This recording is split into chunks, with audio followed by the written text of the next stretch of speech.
Seb Stafford-Bloor is a lot of things, but one thing he is not is my long-lost British brother.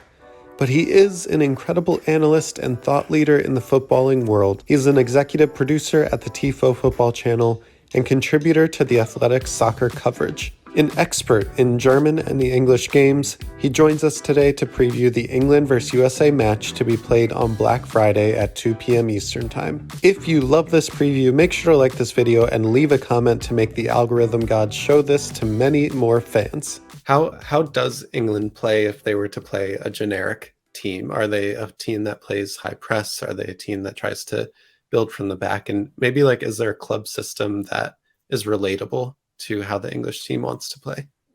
Yeah, it's a good question. Club system, no. I would say, because generic team, I think England's default is if you open up Football Manager and before you've touched anything, and I think England are taking very few risks with the ball. I think they're a short passing team. They're a short passing team with the caveat of when the ball is in the goalkeeper's hands, they retain that option to go direct to chest or head of someone like Kane, and then to spring like a Sterling or a Saka off him. That's an interesting dynamic. I think England would like to be considered a short passing team. I think they want to control games, but take few risks while they do it. So things like rest defense are very, very important for Southgate. You'll never see intentionally, you'll never see the ball moved in a way which exposes what's happening behind them, and doesn't mean that things don't go wrong, but that's the intention.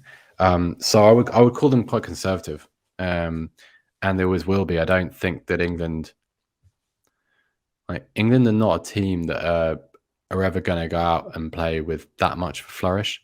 I don't think they're a particularly attractive team to watch. They're in a way they're a little bit of a Spurs, actually.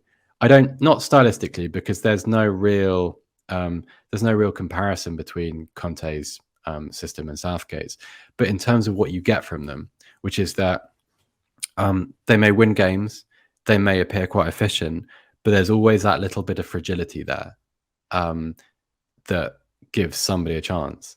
For instance, if any English person is looking at that World Cup group and can't imagine either or all of Iran, the USA, and Wales scoring against England, then they either haven't watched enough England or they haven't watched enough of the teams they're facing. And that kind of underlines the point. They may have control, but the chances they give up and the opportunities that they surrender will be good enough for all of those teams to take advantage of at some point. They've been relegated to the second division in the Nations League, and they've lost twice to Hungary. So what are some of those maybe weaker points of the English team that other teams in the group can take advantage of?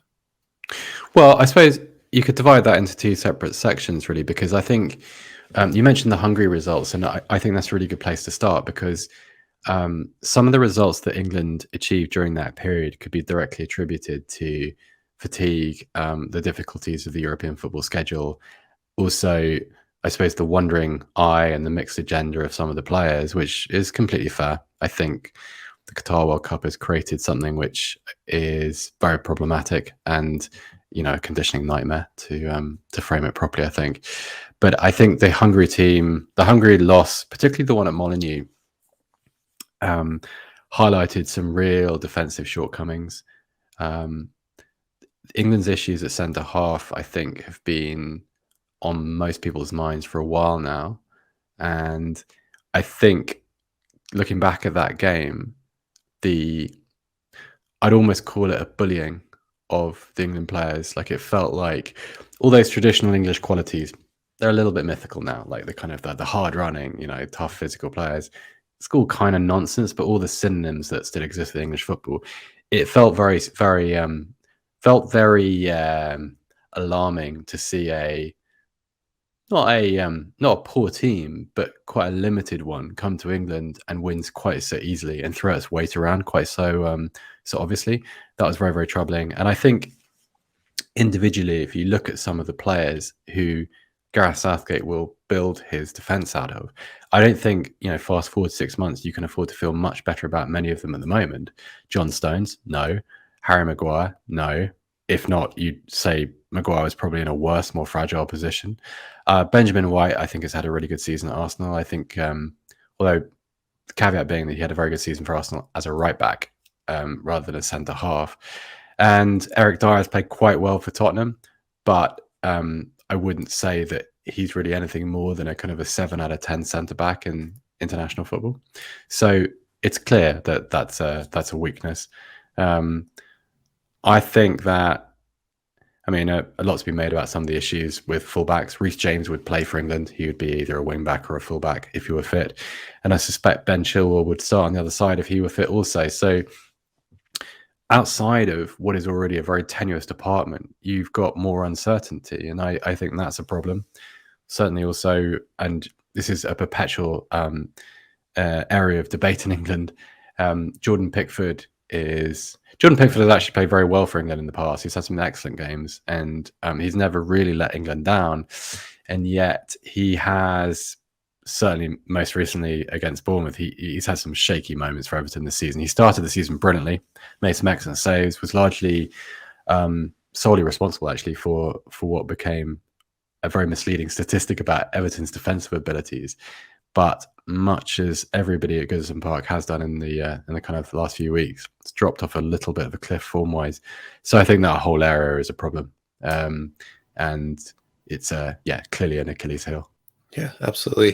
And that's always a conversation, right? With national teams is what is club form like versus your national team form, and kind of what have you done for them in the past? Yeah, like this is.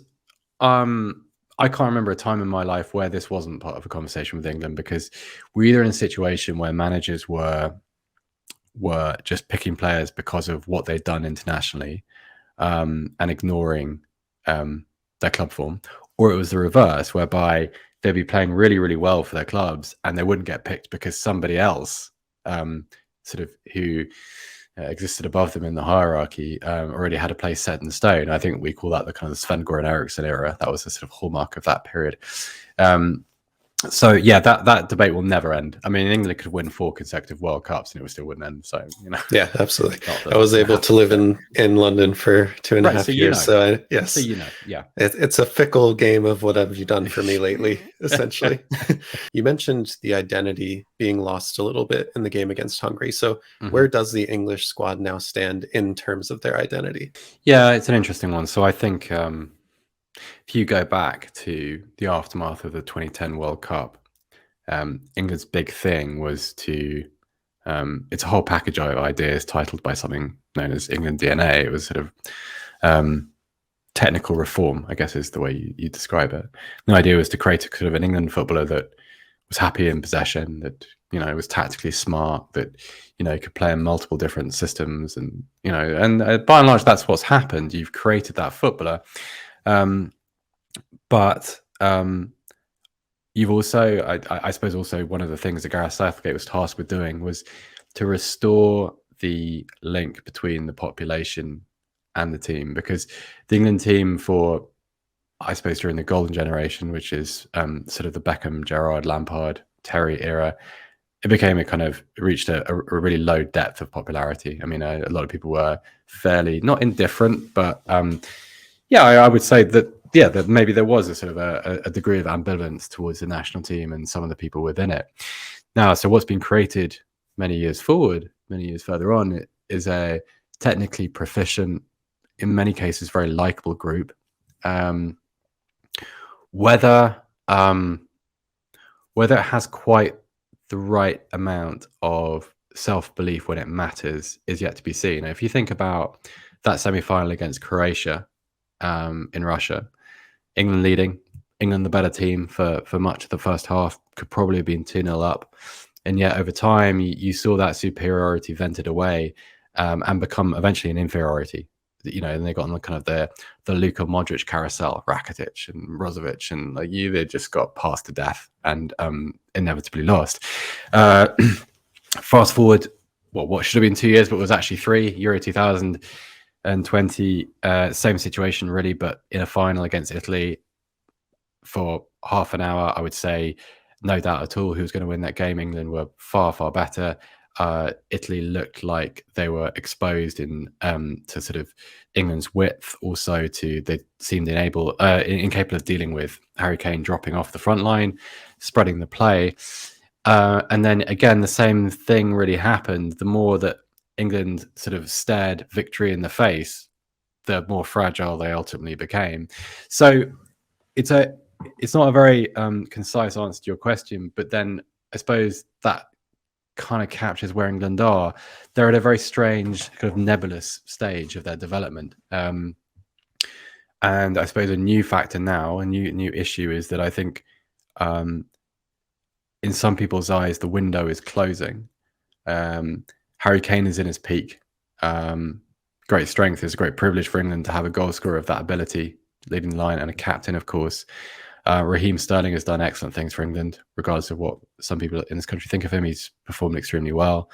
Players like, I would say, Stones and Maguire have kind of been through, maybe not age-wise, but have been through their prime and now seem to be somewhere else, wherever that may be. Also, older players, Kyle Walker is now older. Jordan Henderson is not going to be starting. So it's difficult. And I think that's one of the tricky things for England, is that you can't call them an underdog, because they're not really. They're certainly not a favourite, but they're not really.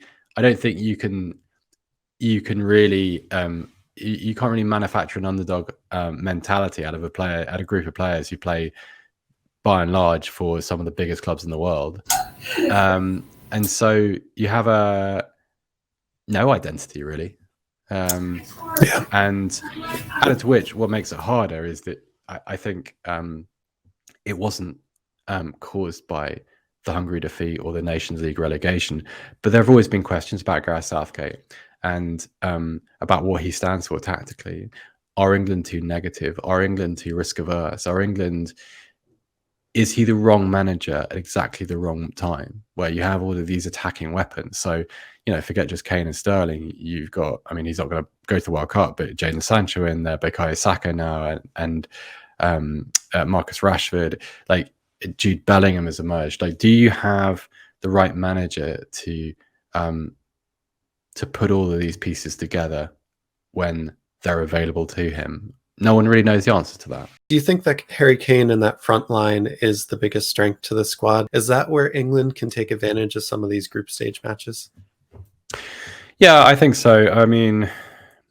Listen, Harry Kane has managed to win games by himself for Tottenham, so and against Premier League sides. So theoretically, you would say that the same should be true in the early rounds of the World Cup. I think is his strength. The one question I have about Kane really is that he plays every week. I think sometimes non-Tottenham fans don't really understand this or don't notice it. He never comes off the pitch. It's very, very rare. And so the result of that is a player approaching his 30s who has had several pretty serious ankle injuries. And the ankle joint is not something that just gets better over time. Every injury makes it a little bit weaker and a little bit worse. And so there is a very heavy physical burden on Kane. And there have been times in the past where he's arrived at tournaments. I think you'd say Euro 2020 was one of these, where he arrived at tournaments not looking quite as good as he might do.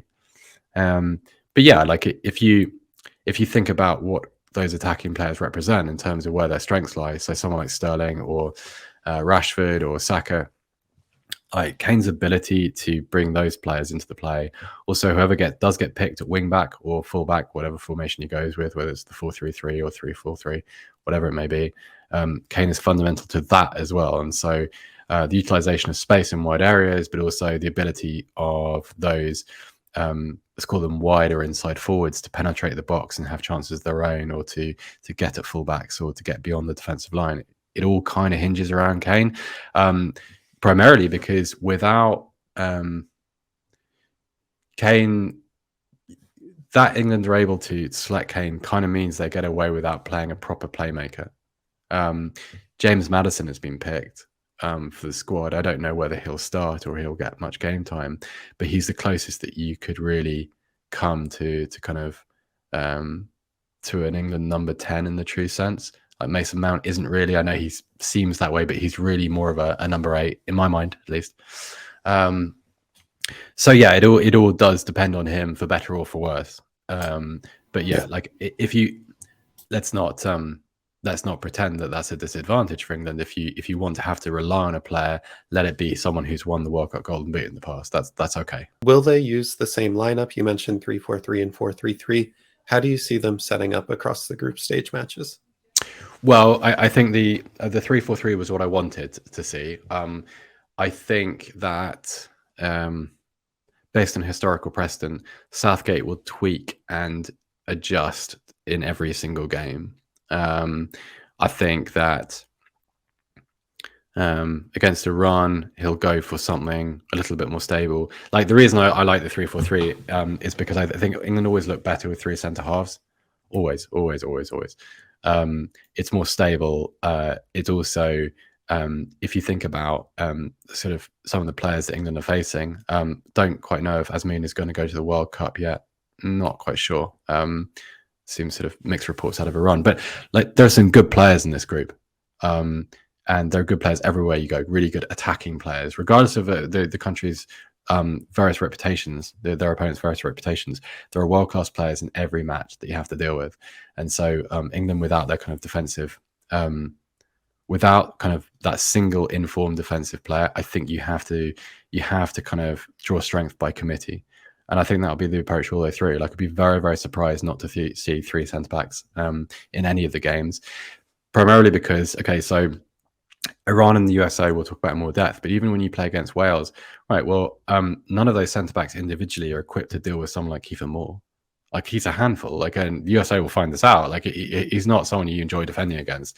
I mean, I was a little bit surprised looking at the USA squad selection that Jordan Pefok didn't go. I live in Germany. I went to see him play for Union a couple of weeks ago, and I was very impressed. And I was delighted not to see him play, not to see him picked, because we're essentially using Haji Wright as that forward, the physical. But I mean, it was going to be one or the other, right? Yeah. But I know more about Pefok. I've seen him live, which is always kind of creates a little bit of a bias, I guess, for me. But yeah, so it's what you do beyond those 3 centre backs. So I think the fullbacks will change. Like, I think you might see things like many of the tweaks that were there in the Euros. So Trippier used off the left, for instance, which is a little bit weird and a bit unorthodox. The usage of Phil Foden will be interesting. How Mason Mount is used. Like, Mount's not Mount at the tip of the midfield is obviously a very different proposition to Mount as one of the front 3, because as one of the front 3, he's really dropping in to create an extra midfielder without the ball. And so that's kind of one of the things to look for, I guess. But yeah, he's also, it seems a little bit contrary at times. Southgate has a reputation for never picking the side that like the papers or the fans or the media expect him to. So it's a little bit of a fool's errand. But do you see England using one of the few creative players that they have as a 10, or does Southgate tend to stray away from depending on those creative players? Yeah, I don't know whether it's Southgate or whether it's just because there's overlap with Kane. Like, Kane's tendency is always to drop deep, and so into the areas that would typically be inhabited by a 10. So it's tricky. I think it's more likely to see like a pair of 8s alongside a 6. So Declan Rice is a certain starter. He'll be the number 6. But then I think you'll have Jude Bellingham +1. Bellingham is a star. Like, he's one of my favorite players in world football already. I think I love what he is technically, but as a person on the field, as a personality, I think he's invaluable. My hope for the tournament is that England have the courage just to use him and just to say, go and express yourself, go and be you. But yeah, I don't think he's a number 10. I think he's another 8 who sometimes, because of the way Dortmund play, and Dortmund are a little bit chaotic at the moment, squad wise, sometimes it seems like he plays every midfield role in the same game, which is quite strange to watch. But with England, I expect that to be pretty defined as an 8, and I expect to see those 8s deployed instead of a 10. James Maddison has played very well for Leicester City. Southgate's talked about that, but it would be very unusual for someone who has been consistently ignored by a national coach for so long. There's always been suggestions that Southgate doesn't really like Maddison as a person. Not doesn't like him as in, like, you know, hates his sense of humor. I just doesn't sort of doesn't think his character fits within his squad, is what I mean. So it'd be a little bit of a quantum leap, wouldn't it, to go from complete outsider to, right, well, you're going to start in the World Cup. I just don't see it. It doesn't fit with the kind of the pattern of a Conservative head coach, really. But we'll see, I guess.